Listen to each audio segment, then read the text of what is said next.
Halo and welcome back teman-teman netizen atau warganet yang saya hormati semuanya. Di konten kedua hari ini saya ingin membahas tentang Jay Itzes yang melakukan debutnya bagi timnas Indonesia semalam lawan Vietnam yang berakhir untuk kemenangan Indonesia dengan skor tipis 1-0. Debut manis dari Jay Itzes menjadi viral sekarang ini teman-teman karena penampilannya yang sangat tenang di lini pertahanan Indonesia.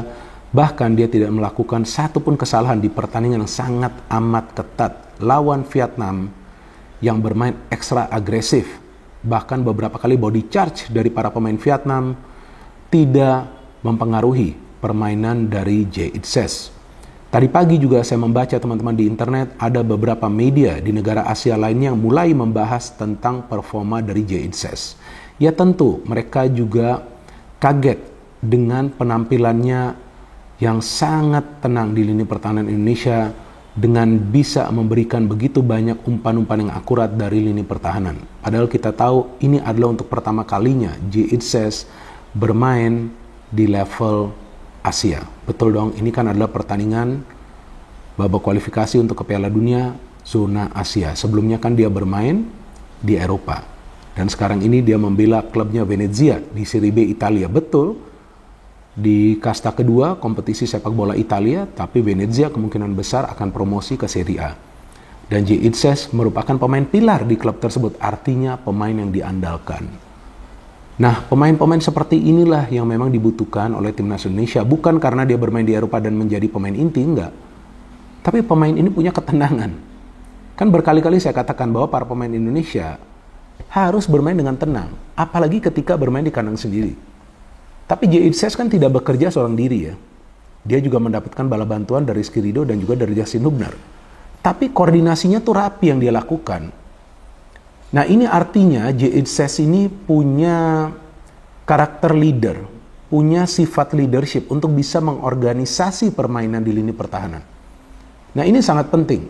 Karena ketika ada pemain di lini pertahanan yang bisa mengatur organisasi permainan, tentu itu yang akan memudahkan para pemain lainnya untuk bisa bertahan. Jadi tidak akan ada kepanikan ketika para pemain tim lawan itu menyerang. Dan memang ini baru awal dari Jay Itzes. Kita nunggu ya nanti bagaimana dia akan bermain di Hanoi. Tapi ini adalah awal atau start yang sangat positif dan di luar dugaan saya.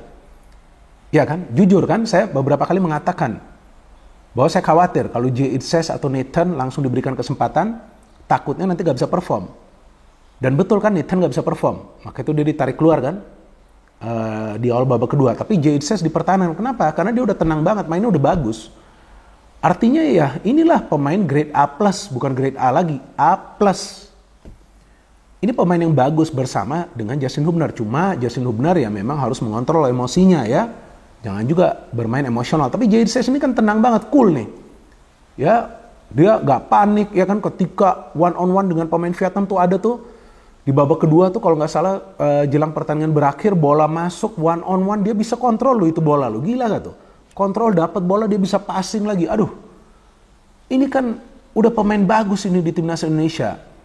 Nah cuma pemain seperti ini juga harus terus didampingi dengan baik. Artinya jangan sampai nanti partnernya di lini pertahanan nggak bisa mengikuti irama permainan dia, bisa fatal juga bagi timnas Indonesia.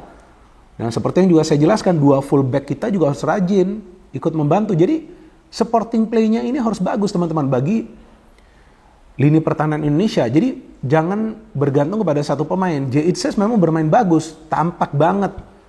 Dia sangat dominan di lini pertahanan, tapi covering oleh pemain-pemain lain juga bagus. Artinya apa? Ini pemain bisa cepat kompak. Iya dong. Di first match-nya sudah bisa bermain bagus. Padahal Vietnam juga kan nggak bermain buruk. Vietnam nyerang loh. Walaupun mereka hanya bisa menciptakan satu peluang yang berbahaya sepanjang jalannya pertandingan. Karena beberapa kali mereka mau shoot di blok, beberapa kali mereka crossing bisa di-intercept, bisa juga dihalau. Tapi kan Jay Itzes ini semacam leader di lini pertahanan. Bahkan gak kerasa absennya Jordi Amat. Memang ini baru start yang awal, start yang positif. Dan kita harapkan akan semakin baik performa dari Jay Itzes. Kalau bisa seperti semalam aja. Gak ada kesalahan, mainnya tenang. Dia bisa memberikan instruksi kepada pemain-pemain lain, berikut kepada pemain-pemain yang bermain di lini tengah untuk mencari ruang. Tapi beberapa kali jika teman-teman perhatikan, dia agak bingung mau passing bola. Bukannya artinya dia tidak bisa passing bola, tapi dia tidak melihat ada pemain lain yang free. Nah ini bisa menjadi masalah. Artinya Shin Tae-yong juga harus memberikan arahan kepada pemain-pemain lain ketika ada pemain di lini pertahanan itu pegang bola, yang lain itu harus mencari ruang, jangan terlalu dekat. Beberapa kali lihat saja Jadon Sancho tuh bagi ke pemain yang dekat, dibagi lagi ke dia. Dia juga mendapatkan tekanan loh, tapi dia gak panik. Ya nanti kan bermain away di Vietnam, jadi harus sinkron gitu loh permainannya dengan pemain sekelas Jadon Sancho yang usianya masih muda, 23 tahun, gila gak tuh? 23 tahun loh usianya loh, masih panjang karirnya. Nah, maka itu saya bingung juga sebelum pertandingan ini ada pemain dari Vietnam yang sywar kan, bahwa pemain keturunan Indonesia ini ya gak bagus-bagus amat gitu. Ini bagus, Justin Hubner bagus, Ivar Jenner bagus, Rafael Struijk bagus.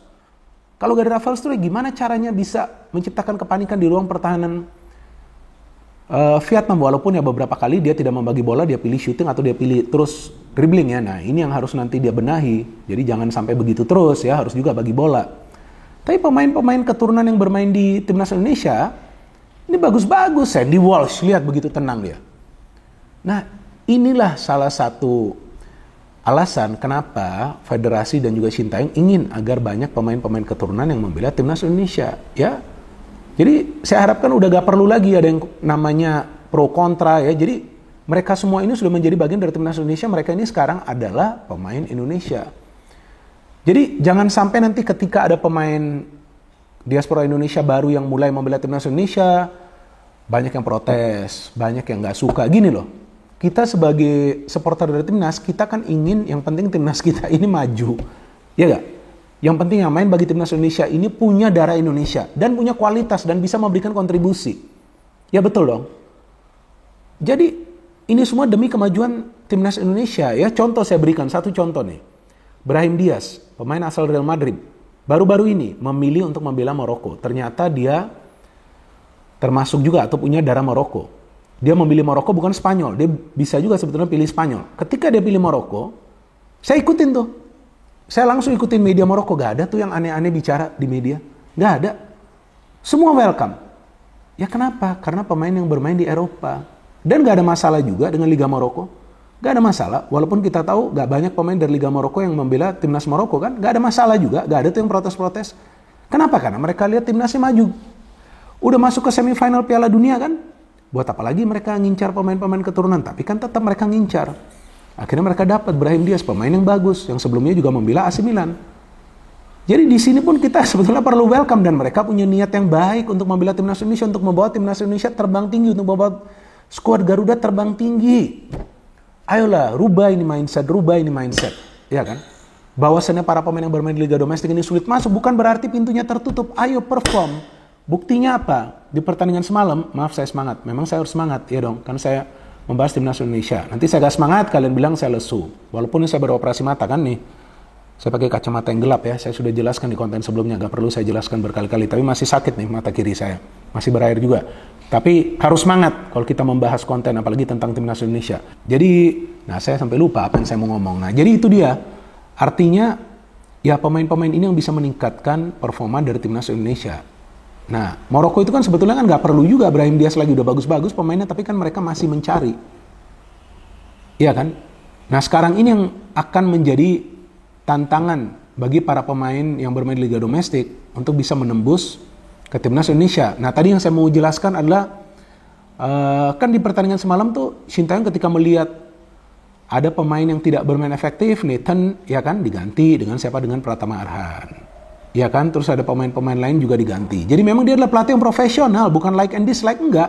Tapi dia paham bagaimana caranya Indonesia bisa bermain rapi dengan mengandalkan banyak pemain yang bermain di Eropa. Jadi itu saja teman-teman, ulasan singkat yang bisa saya berikan tentang Jadon Sancho. Kita harapkan, ya dan kita berdoa, bahwa timnas Indonesia akan bisa mendapatkan hasil akhir yang positif di Hanoi yang saya harapkan. Dan saya berdoa nih, ya kan saya berdoa setiap malam sebelum saya tidur, bahwa Indonesia bisa menang di Hanoi. Kalau Indonesia menang di Hanoi, udah satu kaki dari para pemain timnas Indonesia sudah berada di round ketiga. No hate, no politics, only football. Salam sepak bola.